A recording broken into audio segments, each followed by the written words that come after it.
జై శ్రీరామ్. వందే మాతరం.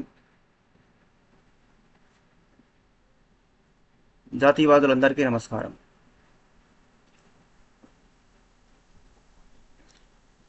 ఈ elections campaigning start అయిన అప్పటి నుంచి అంతకు ముందు నుంచి కూడా తమిళనాడులో డిఎంకే, కేరళలో సిపిఎం, ఇంకా కాంగ్రెస్, ఇప్పుడు కొత్తగా ముఖ్యమంత్రి అయినటువంటి రేవంత్ రెడ్డి, కర్ణాటకలో కూడా కాంగ్రెస్ గవర్నమెంట్ ఉంది. ఢిల్లీ పోయి కూడా వాళ్ళు జంతర్ మంతర్ దగ్గర ధర్నా చేశారు.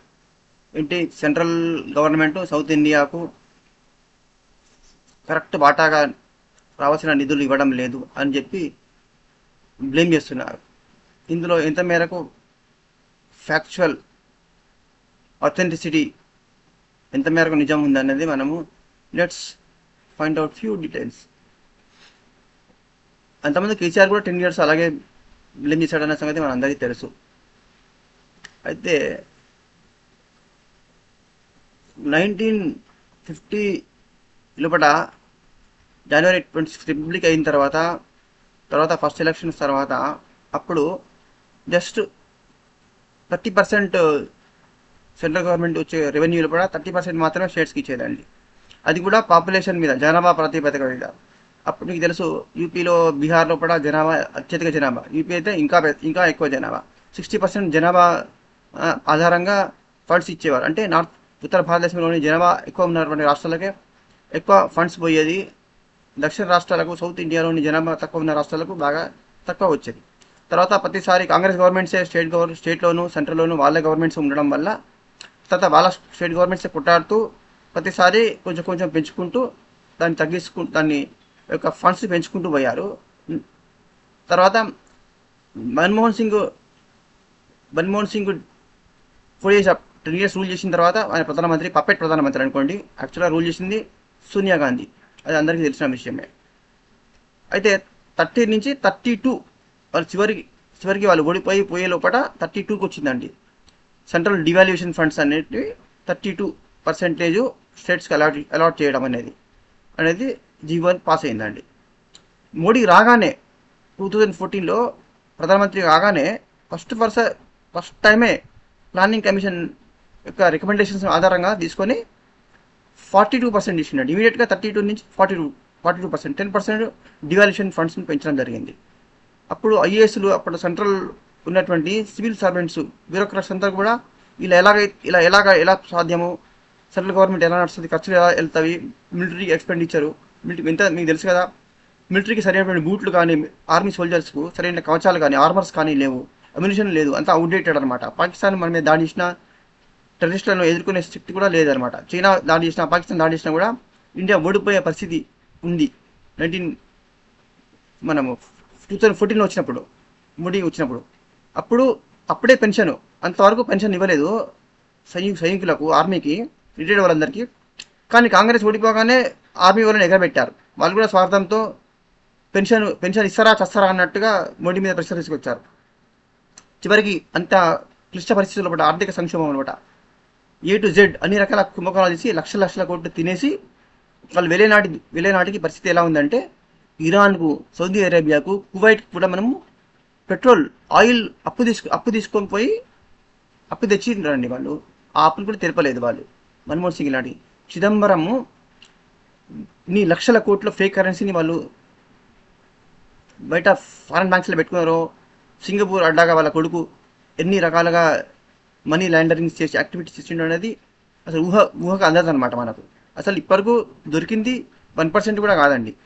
నిజానికి ఇంకా దొంగలు 19% బయటనే. కాకపోతే ఏంటంటే, డిమానిటైజేషన్ చేయడం వల్ల ఆ యొక్క డబ్బు అంతా కూడా, ఫేక్ కరెన్సీ మొత్తం కూడా మురిగిపోయింది. ఆ 1000 రూపీస్ నోట్లు, 500, ముఖ్యంగా 1000 రూపీస్ నోట్లు మొత్తం అవి మొత్తం ఆ టెండర్ అనేది ఇన్వాలిడ్ అయిపోవడం వల్ల లక్షల కోట్ల ఫేక్ కరెన్సీ కాంగ్రెస్ వాళ్ళు రిజర్వ్ బ్యాంకు చెప్పకుండా వీళ్ళు ఫేక్ కరెన్సీ చేసి పెట్టిండు వాడు చిదంబరం. మళ్ళీ వాడు ఫేక్ కరెన్సీ ప్రింటింగ్ కూడా లండన్లోని ఇటు స్విట్జర్లాండ్కి సంబంధించిన కంపెనీలు ఎక్కడైతే పాకిస్తాన్ కూడా కరెన్సీ ప్రింట్ చేస్తుందో అదే కంపెనీస్కి వీళ్ళు ఆర్డర్ ఇచ్చిండు అనమాట. అంటే మనకి ఏదైతే కరెన్సీని చేసేదో వాడే మన కరెన్సీని పాకిస్తాన్ కూడా ఆర్డర్ పెడితే పాకిస్తాన్ కూడా ఇప్పుడు ప్రింటింగ్ చేసి ఇచ్చేవాడు. పాకిస్తాన్ దగ్గర 40 సంవత్సరాలు సరిపడేంత ఫేక్ కరెన్సీ 1000 రూపాయల నోట్లు, మన ఇండియన్ నోట్లు ఉండే వాళ్ళ దగ్గర.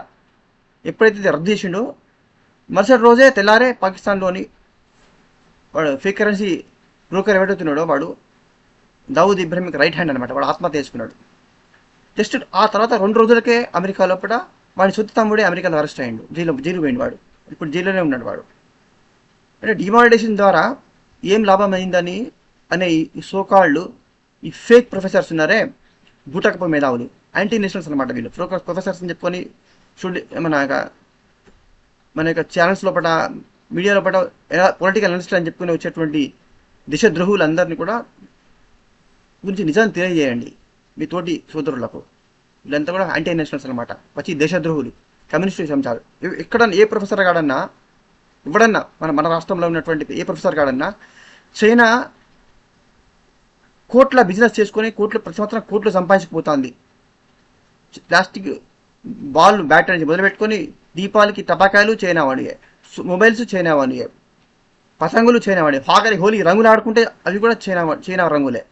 అంటే A to Z మొత్తం చైనా వస్తువులనే మన దేశంలో అమ్ముకుంటా చైనా సంపాదించుకుంటూ పోతుంటే ఎవడు కూడా ఏం మాట్లాడలేదు. ఎందుకంటే వాళ్ళ తుత్తులు కదా, వాళ్ళ బిస్కెట్లు తిని తోక ఊపేటువంటి కుక్కలు వీళ్ళు, ఈ దేశద్రోహులు. అవంతా కూడా చైనా బిజినెస్ మొత్తం టోటల్ బైకాట్ చేయడం ద్వారా లక్షల కోట్ల నష్టపోయి ఆర్థిక సంక్షోభములకు నెట్టబడ్డది చైనా. ఇక పాకిస్తాన్ అనేది ఉంటే చిప్పబట్టుకున్నది. ఇలా 16 రూపాయలట ఒక రొట్టె, 16 రూపాయలు ఒక రొట్టె. పారాసిటమాల్ మన దగ్గర ఎంత దొరుకుతుంది? రూపాయి. అదే పాకిస్తాన్లో 7 రూపాయలండి. మన దగ్గర రానిటీడీ ఎంత దొరుకుతుంది? రూపాయి రూపాయిన్నర.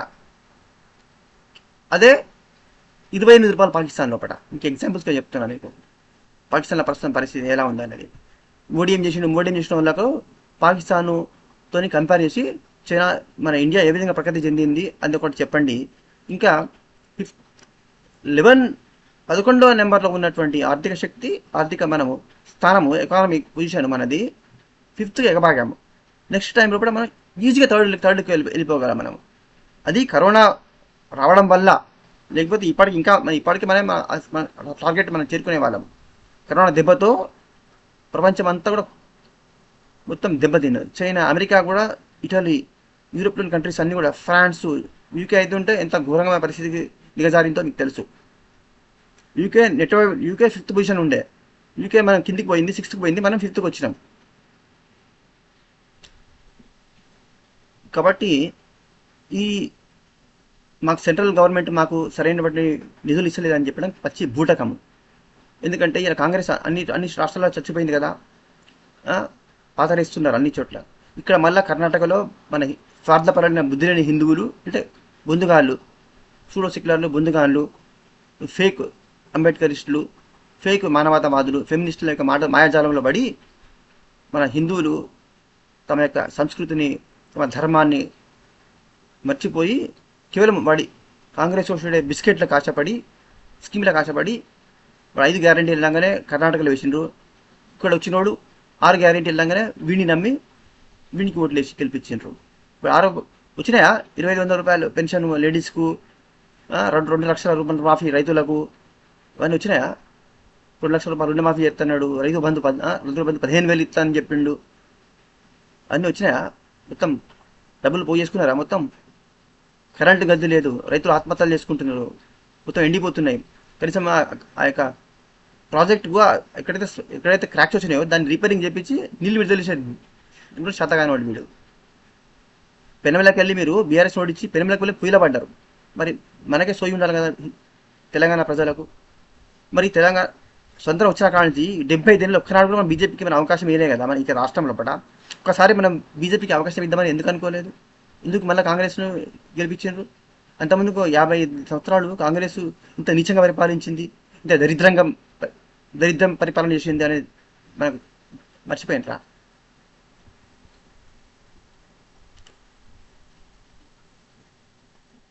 కాంగ్రెస్ కంటే కూడా అన్ని రకాలుగా ఎక్కువ నిధులు ఇచ్చింది. అన్ని బీజేపీ రాష్ట్రాల్లో కూడా 4 కోట్ల ఇల్లు కట్టి ఇవ్వడం జరిగింది. ఉచిత 8 కోట్ల ఉజ్వల గ్యాస్ ఫ్రీ గ్యాస్ ఇవ్వడం జరిగిందండి. సెంట్రల్ ఇచ్చిన నిధులన్నింటినీ కూడా దుబారా చేసిండు, లక్షల కోట్ల రూపాయలు తినేసిండు, ఫ్రాడ్ చేసిండు, కుంభకోణాలు జరిగినాయి, బాగా తినేసిండ్రు. కట్టిన కొన్ని ఇల్లు కూడా ఎక్కువ మటుకు జిహాదీలకు, రోహింగ్యాలకు ఇచ్చిండు కేసీఆర్. ఎందుకంటే రజాకార్ల బూట్లు నాగటోడు కాబట్టి. సేమ్ అదే Congress. Is it different from BRS? No. వీళ్ళు కూడా రజాకార చెప్తాలే కదా. ఉవైసీ గాడిని కాళ్ళు మొక్కి ఉవైసీ గాడి ఇప్పుడు కూర్చోమంటే కూర్చుంటాడో, లేమంటే లేవాలి. అది ఈ రేవంత్ రెడ్డి అనేటువంటి కొత్త జోకర్ యొక్క పరిస్థితి. ఆయన ఇష్టం వచ్చిన మోడీని తిడతాడు. మరి మోడీ ఎప్పుడన్నా తిట్టినా మర్యాదగా మాట్లాడాలి కదా. నువ్వు కేసీఆర్ తిడతా, నువ్వు కేసీఆర్ తిట్టు. కానీ మోడీని ఎందుకు ఇష్టం వచ్చిన నోరు పారేసుకొని ఎందుకు మాట్లాడుతున్నావు? మీరు మీ 55 ఏళ్ళ మీ నీచ పరిపాలనను అప్పుడే ప్రోగ్రెస్, ఇప్పుడు 10 ఏళ్ళ మోడీ యొక్క గవర్నమెంట్ యొక్క ప్రోగ్రెస్ను మీరు పక్కన పెట్టుకొని చూసుకోండి. అప్పుడు మీకు తెలిసిపోతుంది కదా. కరోనాలో కూడా 80 కోట్ల వ్యాక్సిన్ 2 డోసెస్ ఫ్రీ ఇవ్వడం జరిగింది. ఇది మీ కాంగ్రెస్ గవర్నమెంట్ అవునా? అది మీతో అయ్యేదా? పిరిగిల పెంట అయ్యేది. వరల్డ్ హెల్త్ WHO ఏం ఎక్స్పెక్ట్ చేసింది? 45 కోట్ల మంది మినిమం చచ్చిపోతారని చెప్పింది. 45 కోట్లు, లక్షలు కాదు, కోట్లు. మరి ఎంతమంది చచ్చిపోయినరు? 15 లక్షలు దాటలే. అది కూడా ఒక ప్రాణం కూడా విలువైనదే. అది నేను తక్కువ అంటలేను. మీకంటే ప్రాణాలకు విలువ లేదు. మీరు గోరలను కోసినట్టు హిందువులను సంపదిన్నారు. మీరు కాంగ్రెస్ వాడు మానవత్వం గురించి మాట్లాడేది. మీకు నీతి న్యాయము ఉన్నదా? కాంగ్రెస్లో పార్టీలో ఉన్నాడంటే ఒకడు ఏమీ తెలియని మూర్ఖులు అమాయకులు, ఇంకా పరమ స్వార్థపరులు, దుర్మార్గులు అనమాట. స్వార్థం కోసము దేశాన్ని ముక్కలు చేసి అమ్ముకొని జిహాదీలకు, చైనాకు అమ్ముకొని పడేసే బుక్కలకు కంకుకుంటా తోకలుక్కుంటూ వాళ్ళ బూటు నాకేటటువంటి పరమ దేశద్రోహులు, దుర్మార్గులే కాంగ్రెస్లో ఉంటారు. 2 రకాల వాళ్ళు ఉంటారు. ప్రాంతీయ పార్టీలైనా అంతే, డిఎంకే స్టాలిన్ గాడైనా, ఏ రీజనల్ పార్టీ వాడైనా అంతే. ఇప్పటికైనా తెలుగు రాష్ట్రాల్లోని స్వార్థపరుల హిందువులు మీ స్వార్థాన్ని వదిలిపెట్టేసి కొన్ని రోజులు స్వార్థాన్ని పక్క పెట్టండి. మన వాస్తవ పరిస్థితులను గ్రహించండి. మోడీకి, బీజేపీకి ఓటు వేసి అత్యధిక మెజారిటీతో ఆంధ్రప్రదేశ్లోనూ తెలంగాణలో కూడా గెలిపించి మనము 400 టార్గెట్ను ఓవర్షూట్ చేయాలండి. ఇది అత్యంత అవసరము. బీజేపీ, మోడీ గవర్నమెంట్ సెంట్రల్లో వస్తేనే ఈ దేశానికి రక్షణ ఉంటుంది. మన బ్రతుకు గ్యారంటీ ఉంటుంది. వాడు ఏవో గ్యారంటీలు అంటున్నాడు కదా, వాడు ఇది గ్యారంటీ, అది గ్యారంటీ, 6 గ్యారంటీ అంటున్నాడు కదా. ఏ గ్యారంటీ ఉండదు. వాడు మన ప్రాణాలకే గ్యారంటీ ఉండదు. ఆ దుర్మార్గుల పల్ల కానీ కంటిన్యూ అవుతుంటే. బీజేపీ వస్తేనే మన హిందువుల ప్రాణాలకు, మన చెల్లెలు, అక్కల, మన పిల్లల బ్రతుకులకు, మన ప్రాణాలకు గ్యారంటీ ఉంటుంది. BJP is the only party which stands for the cause of Hindus, for the safety of Hindus. Okay, కాంగ్రెస్కు మారో, దేశ్కు బచావ్. కాంగ్రెస్ను పాతి పెట్టండి, దేశాన్ని రక్షించండి. జై శ్రీరామ్, వందే మాతరం.